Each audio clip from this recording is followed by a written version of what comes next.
Well, thank you so much, Dr. Kennedy. I think everybody in the comment section, you are now welcome to type in any questions that you've got. You can submit your questions in the little chat, public chat facility, and I can read it out. Just to start off, a little question. You started off with the little minuscule text or little texts that have been discovered as evidence for Jesus.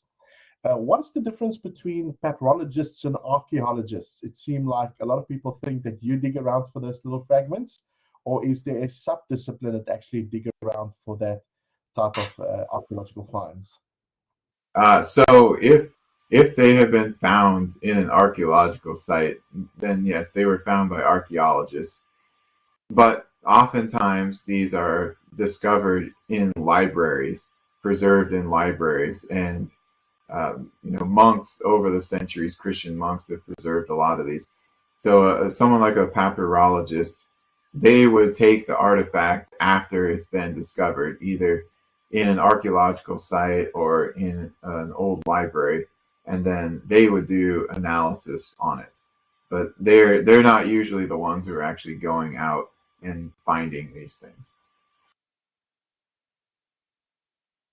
Fantastic. A question in the chat from Dr. Robert Falconer.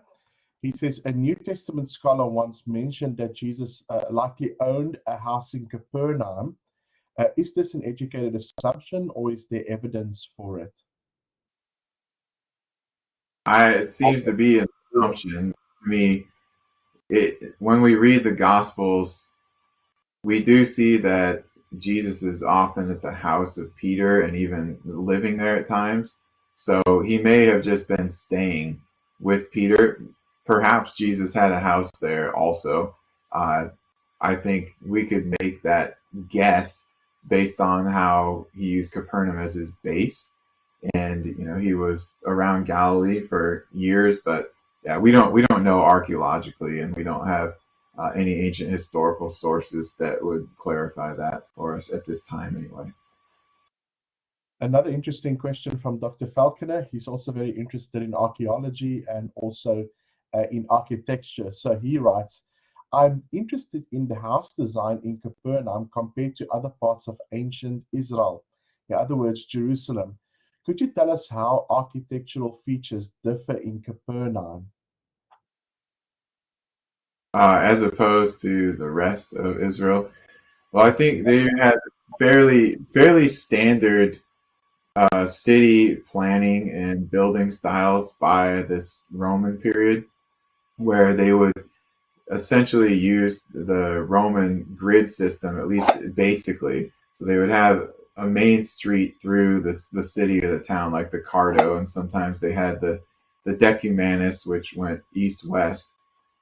And then they would have houses packed in pretty closely, and they're more or less in some kind of square grid, but you have lots of alleyways because people aren't enforcing regulations. So in Jerusalem, you're going to have a similar kind of thing, especially in the poorer quarters.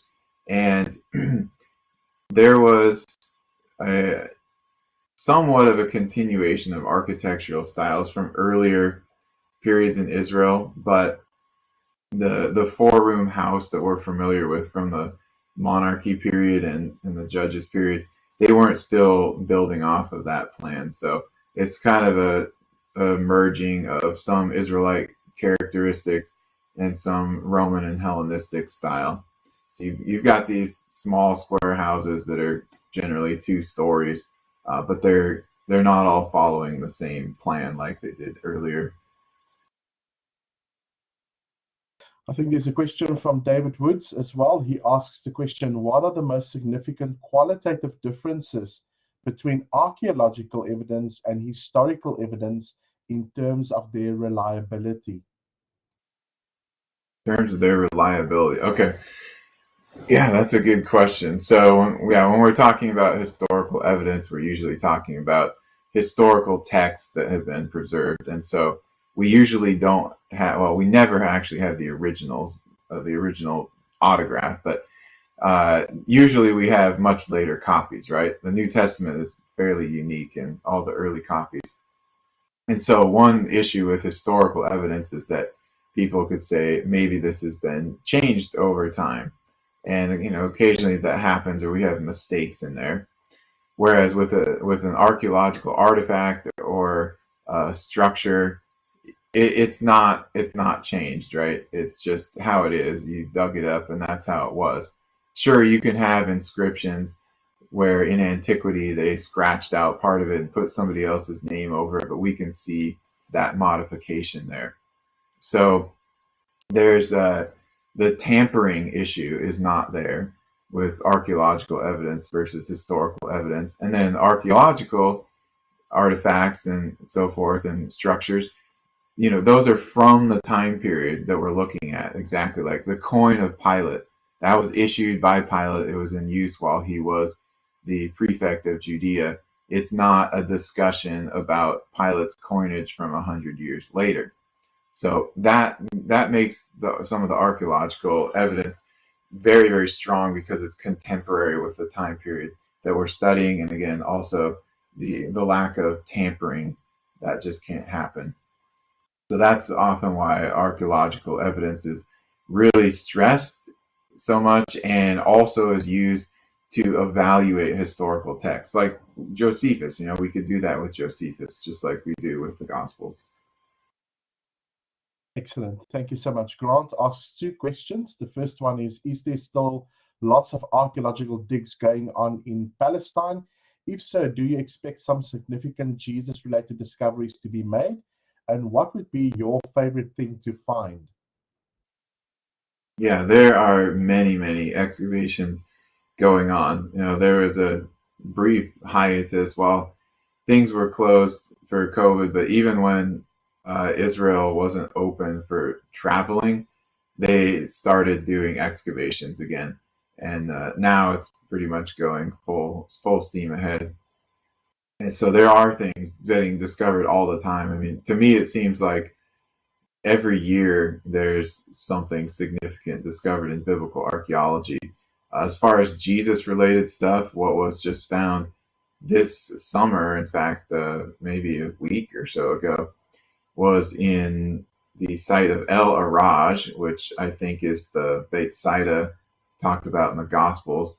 And earlier they had discovered part of a Byzantine church there, which suggested that the town was connected with Christianity and with Jesus. But then they found a mosaic floor with an inscription on it that actually mentions Peter, the Apostle Peter. And so that really strongly suggests that the church was built there because it was the original hometown of Peter. Remember, they relocated from Beit Saida to Capernaum.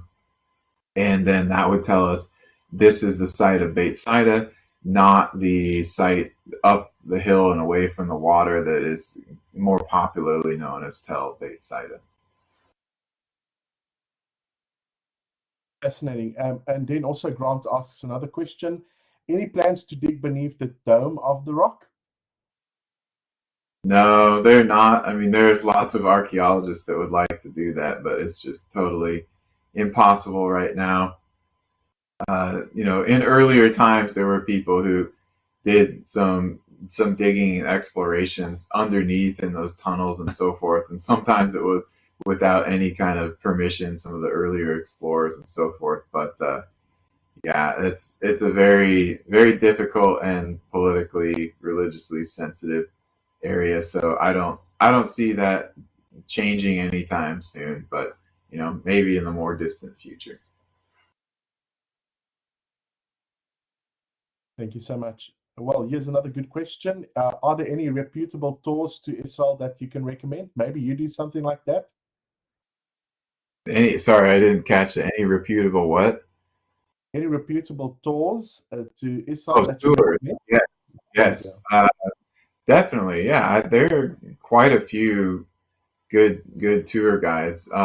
So the one that I would recommend the most is his name is Joel Kramer, and his website is Sourceflix, Flix, and he actually is an archaeologist. He works with me, but he also does a lot of tour guiding.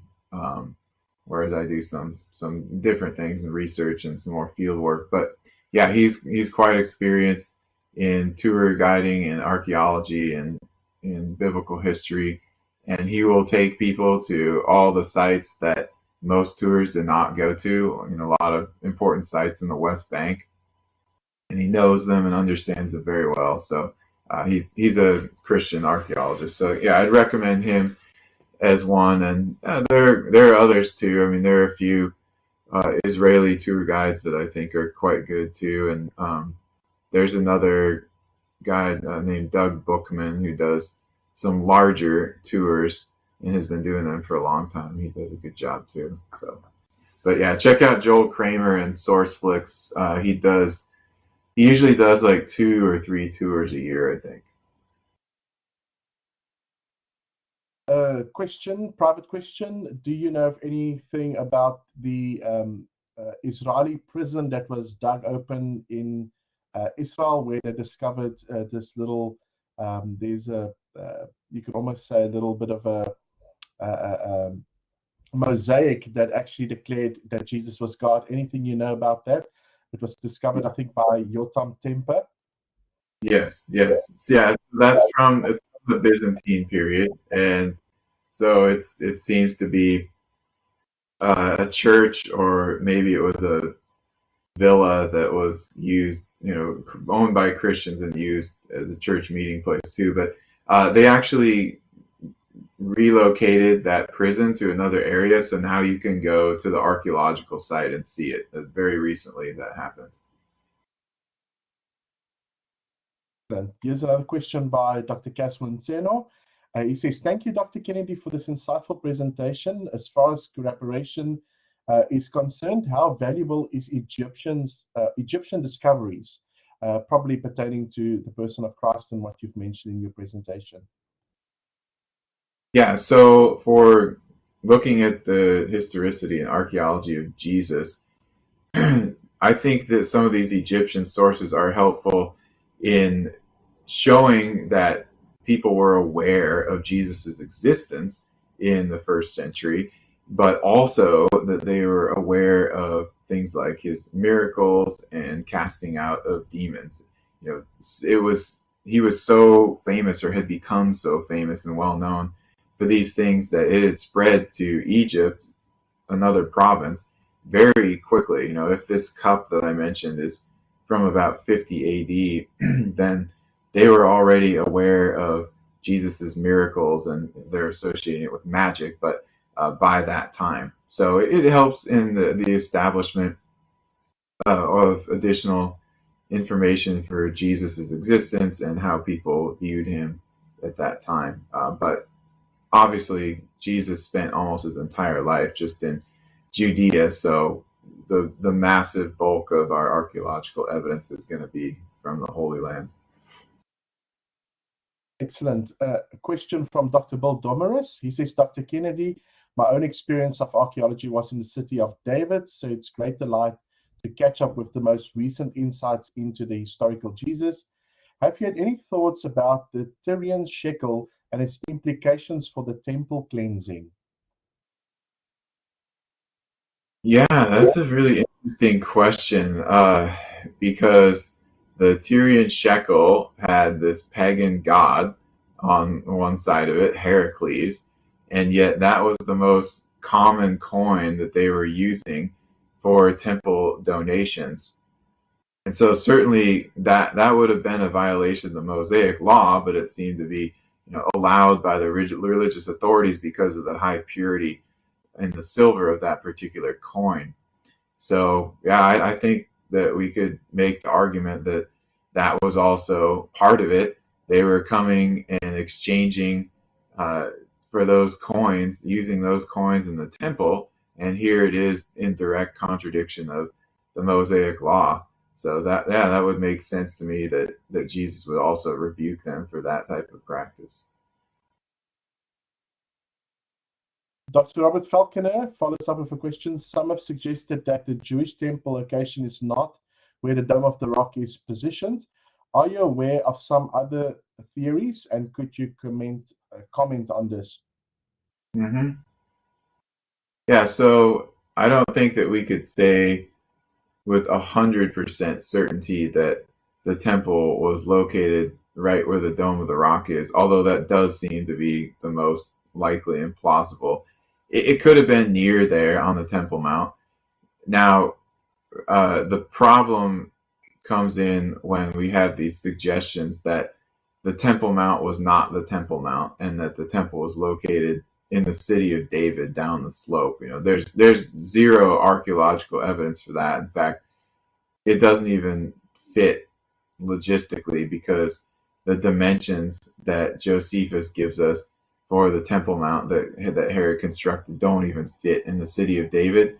It doesn't make sense in terms of uh, Israelite religious practice either, because you put your temple at the high place, so that's at the top of Mount Moriah. It's not down the slope in the city of David, and you know there's a lot of material that goes into that. So I'm not sure if you're asking about that or not, but that has become popularized in some Christian circles because there are a couple of books that have been written on this, and there's one speaker and researcher in particular who has a decent amount of followers, and he's really been pushing this idea. But none of the archaeologists that work in Jerusalem believe that the temple was anywhere other than somewhere on the Temple Mount that we have today. Now, as I said, not everybody would be completely sure that it's where the Dome of the Rock is, but it seems like it's a likely location because it looks like the top of the mountain is actually inside the Dome of the Rock, and so that would be a logical position. Here's another question, and let me just say a lot of people enjoy what you're saying, so obviously we need to get you back in the future for your Old Testament presentation. But there's a question by Namonde. He says, so sorry, something went wrong on my side. That's probably his connection. I visited Israel in 2012 with the pastors from South Africa. We were shown a site whereby they were doing a discovery on the boat of Jesus and his disciples. Do you know anything about these findings on or this matter? Yeah, so that's sometimes called the Jesus boat or the Galilee boat. So that was discovered in the early 80s by a couple of brothers who were fishermen on the Sea of Galilee, and it was a drought year.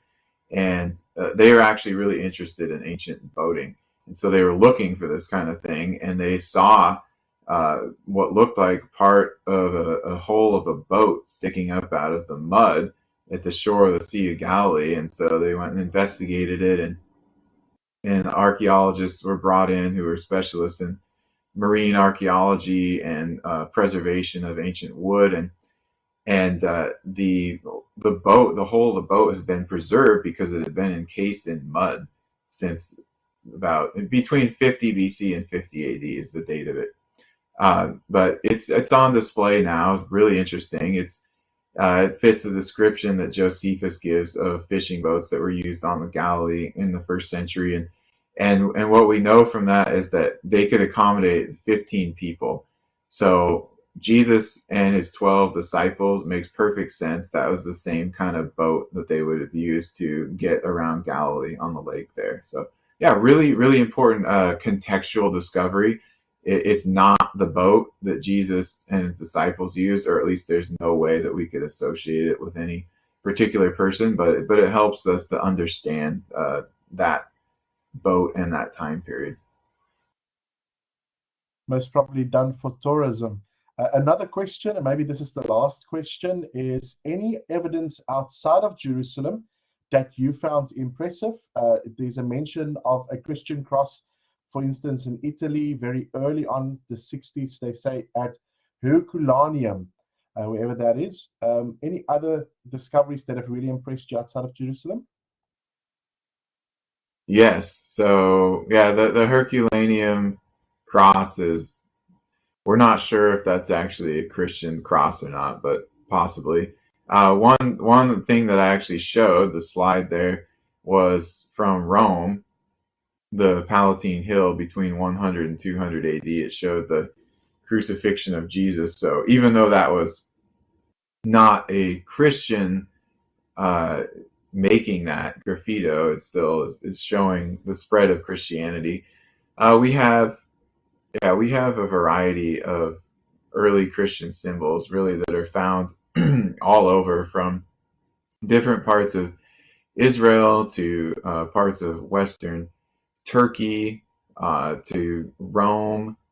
And the iconography was not totally set in that early period, so they would do different artistic depictions of important scenes, like maybe it would be a lamb, or Jesus carrying a lamb, or it would be an anchor. Jesus is the anchor of my soul, or it would be a ship, things like that. So we do find scattered here and there some early Christian iconography, and when I say early, I'm talking about first, second, and third century. By the time you get into the third century, and then especially the fourth century, we find it all over the place, because once Christianity had spread to more of the population, and of course was legalized in 313 AD, then you just see it out in the open all over the place. So Fantastic. Well, I see the questions have dried up, so everybody is probably still thinking. Dr. Titus, thank you so much for this presentation. I did not joke. We'll probably get you back for next year as well, maybe for our Old Testament month, so you can talk about the Old Testament evidence for the Bible. To everybody else, to all of the questions, thank you so much. Thank you for the students. Thank you so much for everybody that sat right through and listened to this presentation. Dr. Titus, thank you again for your time. I know it's a little bit early there by you, but we will definitely do so again, and thank you so much for your presentation. my pleasure. My pleasure. All right, everyone. Thank you for coming. Thank you for your great questions.